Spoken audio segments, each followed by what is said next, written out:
Ceci est un livre audio autogénéré par Google. David Le Breton. Professeur de sociologie à l'Université Marc Bloch de Strasbourg. Membre de l'Institut universitaire de France. Membre du laboratoire UMR-CNRS, Culture et société en Europe. Conduite à risque. Résumé. Les conduites à risque sont des manières ambivalentes de lancer un appel aux plus proches, à ceux qui comptent. Elles forment une manière ultime de fabriquer du sens et de la valeur. Elles témoignent de la résistance active du jeune et de ses tentatives de se remettre au monde. Elles s'opposent au risque bien plus incisif de la dépression ou de l'effondrement radical du sens. En dépit des souffrances qu'elles entraînent, elles possèdent donc un versant malgré tout positif. Elles favorisent la prise d'autonomie du jeune, la recherche de ses marques, elles ouvrent à une meilleure image de soi, elles sont un moyen de se construire une identité. Elles n'en sont pas moins douloureuses dans leurs conséquences à travers les blessures ou les morts qu'elles entraînent, les dépendances. Mais n'oublions pas de toute façon que la souffrance est en amont, perpétuée par une conjonction complexe entre une société, une structure familiale, une histoire de vie. Le terme de conduite à risque réunit une série de comportements disparates, mettant symboliquement ou réellement l'existence en danger. Leur trait commun consiste dans l'exposition délibérée du jeune au risque de se blesser ou de mourir, d'altérer son avenir personnel ou de mettre sa santé en péril. Défis, tentatives de suicide, fugue, errance, alcoolisation, toxicomanie, troubles alimentaires, vitesse sur les routes, violence, relations sexuelles non protégées, refus de poursuivre un traitement médical vital, etc. Les conduites à risque mettent en danger les potentialités du jeune, elles menacent ses possibilités d'intégration sociale, et elles aboutissent parfois, comme dans l'errance, la défonce ou l'adhésion à une secte, à la démission identitaire. Certaines sont inscrites dans la durée, toxicomanie, troubles alimentaires, ou appellent une tentative unique liée aux circonstances, tentative de suicide, fugue, etc. La propension à l'agir qui caractérise cet âge est liée à l'inachèvement des processus identitaires, à la difficulté de mobiliser en soi des ressources de sens permettant d'affronter les écueils sur un autre mode. L'agir est une tentative psychiquement économique d'échapper à l'impuissance, à la difficulté de se penser, même s'il est parfois lourd de conséquences. Le terme de conduite à risque relève du vocabulaire de la santé publique, notion statistique et sociologique. Elle ne prend pas en compte la perception du risque, ou de la notion même de risque pour le jeune. Le danger inhérent à ces comportements lui paraît de peu de poids, au regard de son mal de vivre ou de sa volonté de tester qui il est. Les conduites à risque renvoient à la difficulté de l'accès à l'âge d'homme, à la souffrance d'être soi lors de ce passage délicat. Elles sont largement dépendantes de la trame affective qui marque le développement personnel. L'adolescent mal dans sa peau est d'abord dans une souffrance affective, même si sa condition sociale et son sexe ajoutent une dimension propre. Seule son histoire personnelle et la configuration sociale et affective où il s'insère sont susceptibles d'éclairer le sens de son comportement. Les comportements du jeune sont souvent le symptôme d'un fonctionnement familial, d'une carence affective, d'une maltraitance, de tensions avec les autres ou d'un événement traumatique comme l'abus sexuel par exemple. Ils répondent à une douloureuse volonté de bouleverser les routines familiales et d'être reconnus comme existants. Mais souvent aussi le jeune se cherche et ne sait pas ce qu'il poursuit à travers ces comportements dont il voit pourtant combien ils troublent son entourage, et le mettent lui-même en danger. Chez les filles, les conduites à risque prennent des formes discrètes, silencieuses, troubles alimentaires, scarification, tentative de suicide, là où chez les garçons elles deviennent l'exposition de soi et éventuellement des autres, souvent sous le regard des pairs, violence, délinquance, alcoolisation, vitesse sur les routes, toxicomanie. Si les filles font nettement plus de tentatives de suicide, les garçons se tuent davantage en recourant à des moyens plus radicaux, pendaison, armes à feu. Les conduites à risque touchent des jeunes de tous les milieux, même si leur comportement dépend aussi de leur condition sociale. Un jeune de milieu populaire mal dans sa peau sera plus enclin à la petite délinquance ou à une démonstration de virilité sur la route ou avec les filles, qu'un jeune de milieu privilégié qui aura par exemple un accès plus facile aux drogues. La souffrance d'un adolescent n'est pas la même que celle d'un adulte. Elle ne dispose d'aucun recul pour en atténuer l'acuité. Les événements qui le bouleversent paraissent souvent bien dérisoires aux yeux des parents ou des proches, dont l'expérience de vie relativise les conséquences. Mais le jeune Lévi pour la première fois, il doute de lui-même à fleur de peau. Parler de motifs futiles, S' agissant par exemple des tentatives de suicide ou de fugue, revient à projeter une psychologie adulte sur un jeune et à manquer sa subjectivité. La question du goût de vivre domine les conduites de risque des jeunes générations. Ces jeunes entendent se révéler à travers une adversité créée de toutes pièces. Recherche délibérée de l'épreuve, inattention ou maladresse dont la signification est loin d'être indifférente. Le degré de conscience qui préside au heurt avec le monde est indifférent, l'inconscient joue un rôle essentiel dans l'événement. Une nécessité intérieure y domine. Les conduites à risque sont une interrogation douloureuse sur le sens de l'existence. Elles témoignent aux yeux du jeune d'un temps qui paraît figé, avec le sentiment que rien jamais ne changera. Elles le manifestent dans les addictions ou simplement les répétitions de mise en danger de soi, l'emprisonnement dans un temps circulaire. Mais simultanément ce sont des manières de forcer le passage en brisant le mur d'impuissance ressenti devant une situation. Elles témoignent de la tentative de s'en extraire, de gagner du temps pour ne pas mourir, pour continuer encore à vivre.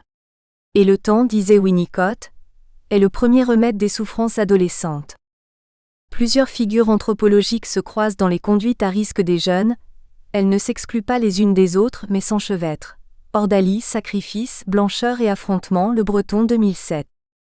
L'ordalie est une manière de jouer le tout pour le tout et de se livrer à une épreuve personnelle pour tester une légitimité à vivre, que le jeune n'éprouve pas encore, car le lien social a été impuissant à la lui donner. Il interroge symboliquement la mort pour garantir son existence. Toutes les conduites à risque des jeunes ont une tonalité ordalique. L'exposition au danger vise à expulser l'intolérable, pour trouver l'apaisement. Toute confrontation à la mort est une redéfinition radicale de l'existence. La démarche n'est nullement suicidaire, elle vise à relancer le sens. La mort symboliquement surmontée est une forme de contrebande pour aller fabriquer des raisons d'être. Le sacrifice joue la partie pour le tout. Le jeune abandonne une part de soi pour sauver l'essentiel. Ainsi, par exemple, des scarifications ou des diverses formes d'addiction comme la toxicomanie, l'anorexie. La blancheur est l'effacement de soi dans la disparition des contraintes d'identité. On la rencontre notamment dans l'errance, l'adhésion à une secte ou la recherche de la défonce à travers l'alcool, la drogue ou d'autres produits. Recherche du coma et non plus de sensation. L'enjeu est de ne plus être soi pour ne plus être atteint par la souffrance. L'affrontement est une confrontation brutale aux autres à travers violence, incivilité, délinquance. L'affrontement est une fuite en avant en se cognant contre le monde à défaut de limites de sens bien intégrées et heureuses. Elle est un corps à corps permanent avec le monde. Rites intimes de contrebande visant à fabriquer du sens pour pouvoir continuer à vivre. Le Breton 2007. Les conduites à risque sont alors à l'opposé des passages à l'acte, ce sont souvent des actes de passage. Elles marquent l'altération du goût de vivre d'une partie de la jeunesse contemporaine. Le sentiment d'être devant un mur infranchissable, un présent qui n'en finit jamais. La souffrance traduit le sentiment d'être dépossédé de tout avenir, de ne pouvoir se construire comme sujet. Si elle n'est pas nourrie de projets, la temporalité adolescente s'écrase sur un présent éternel qui rend indépassable la situation douloureuse. Elle se décline au jour le jour. Elle n'a pas la fluidité qui permet de passer à autre chose. Les conduites à risque sont la recherche tâtonnante et douloureuse d'une issue. Les conduites à risque sont une recherche de butée, en se faisant mal, en s'écorchant, en se cognant contre les arêtes du réel, ou les autres, en éprouvant le contrecorps, Le Breton 2007, de la toxicomanie, de l'alcoolisation ou de l'anorexie, de la boulimie. À l'incertitude des relations, l'individu préfère le rapport régulier à un objet qui oriente totalement son existence, mais qu'il a le sentiment de maîtriser à volonté et éternellement. D'où les relations d'emprise du jeune envers certains objets, drogue, alcool, nourriture, etc., grâce auxquels il décide à sa guise des états de son corps quitte à transformer son entourage en pure utilité et à ne rien investir d'autre. À l'insaisissable de soi et du monde, il oppose le concret du corps. Les relations d'emprise sont une forme de contrôle exercé sur la vie quotidienne face à la turbulence du monde. Le jeune reproduit sans cesse une relation particulière à un objet ou à une sensation qui lui procure enfin, fût-ce pour un instant, l'impression furtive de s'appartenir et d'être encore ancré au monde. Dans leur diversité, les conduites à risque sont d'abord des tentatives douloureuses de ritualiser le passage à l'âge d'homme pour des jeunes qui ne sont pas dans l'évidence de vivre. Anicette Sangnier. Psychanalyste. Parler la langue de l'autre. Résumé. Je centrerai mon propos sur un point très précis. La relation de l'adolescent à la langue comme outil de communication, creuset du lien social, grille de déchiffrage du monde et vecteur d'un rapport pacifique au corps. Au moment de l'adolescence, ce lien pluriel est en cause. L'adolescent se rapproprie la langue, l'explore, la conteste et parfois la dépasse par une trouvaille singulière. Ceci se manifeste-t-il de manière particulière pour un adolescent sourd ? C'est cela que nous allons tenter de cerner avec une question sous-jacente. En ce début du XXIe siècle, dans nos sociétés occidentales, l'abord de la langue et au-delà de l'écriture s'avère pour beaucoup d'adolescents une transition délicate, un corps à corps avec les mots dont on trouve de nombreux témoignages. L'adolescent, quand il est sourd, incarne-t-il cet enjeu de manière paradigmatique, lui qui d'emblée entretient avec la langue une relation de lent apprivoisement ? Dans notre monde de blabla, il permet alors d'interroger avec ses semblables ce que parler veut dire. Parler la langue de l'autre. Voici comment mon intervention est annoncée dans le document qui présente cette journée.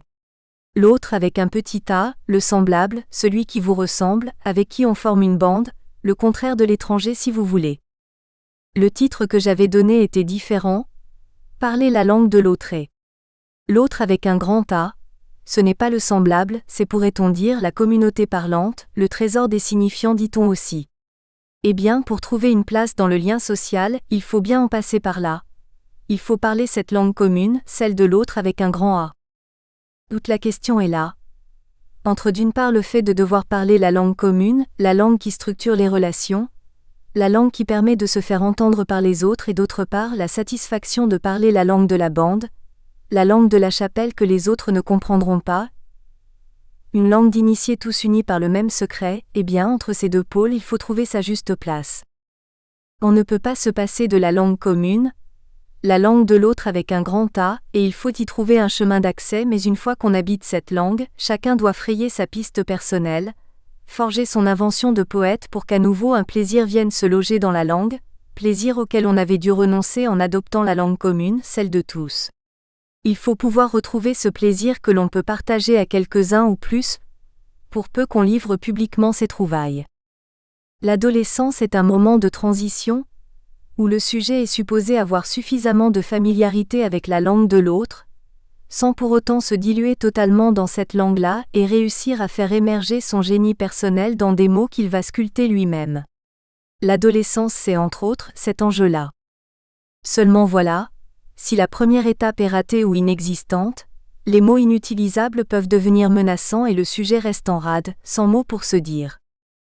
Ma question sera donc la suivante. En ce début du XXIe siècle, dans nos sociétés occidentales, l'abord de la langue et au-delà de l'écriture s'avère pour beaucoup d'adolescents une transition délicate, un corps à corps avec les mots dont on trouve de nombreux témoignages. L'adolescent, quand il est sourd, incarne-t-il cet enjeu de manière paradigmatique, lui qui d'emblée entretient avec la langue une relation de lent apprivoisement ? Dans notre monde de blabla, il permet alors d'interroger avec ses semblables ce que parler veut dire. Voilà comment j'aborderai les choses, tout en gardant à l'horizon la question qui nous réunit aujourd'hui, celle des adolescents sourds. Dans une première partie, j'évoquerai quelques difficultés mais pas seulement à se servir de la langue. Dans un second temps, je présenterai 2 histoires d'adolescents. Pour en venir dans une troisième partie, à ce que parler veut dire.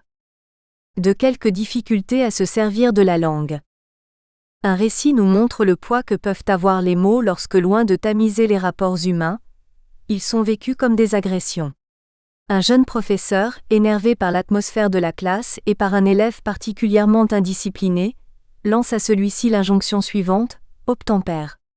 Immédiatement, sans aucun temps de latence ni de réflexion, l'élève répond « Nique ta mère ». Que est-il passé là ? Le mot obtempère, un peu obsolète il est vrai, était ignoré de l'élève. Dans ce mot inconnu, il n'a reconnu que le mot familier père.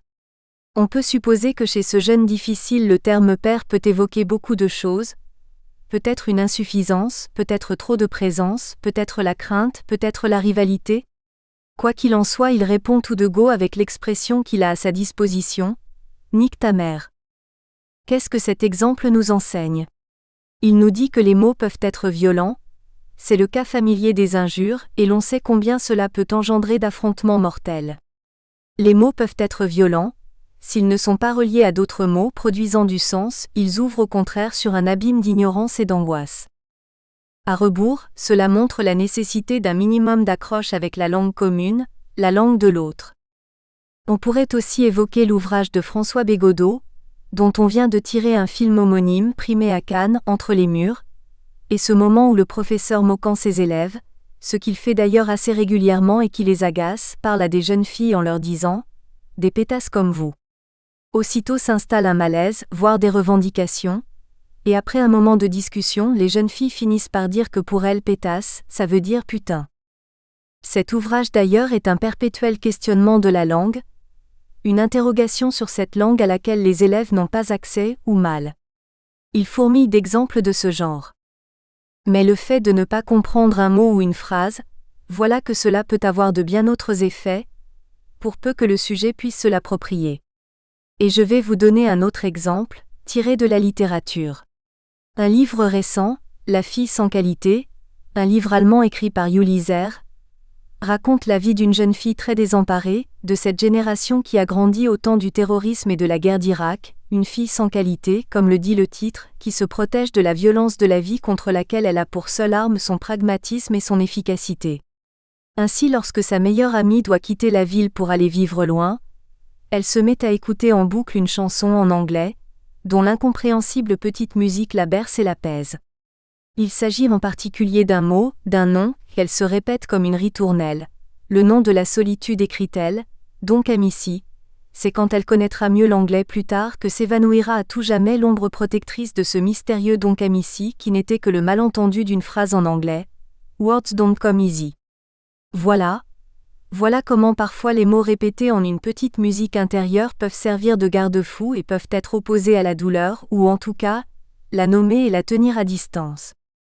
Voyez bien comme selon qu'un mot apparaît comme menaçant, trop proche du réel, ou bien qu'il apparaît comme apaisant, comme une mystérieuse ritournelle dont le sujet se sert pour se protéger, vous voyez bien que ce n'est pas du tout la même chose. Après ces exemples, je vais revenir à l'adolescent sourd. On peut se demander s'il y a une différence entre un adolescent et un autre, entre d'un côté un adolescent qui est sourd et de l'autre un adolescent qui ne l'est pas. Voici quelle est mon idée, et c'est cela que je vais continuer à développer avec vous. À travers les quelques exemples que j'ai donnés, vous avez pu constater que la langue peut blesser ou que la langue peut protéger.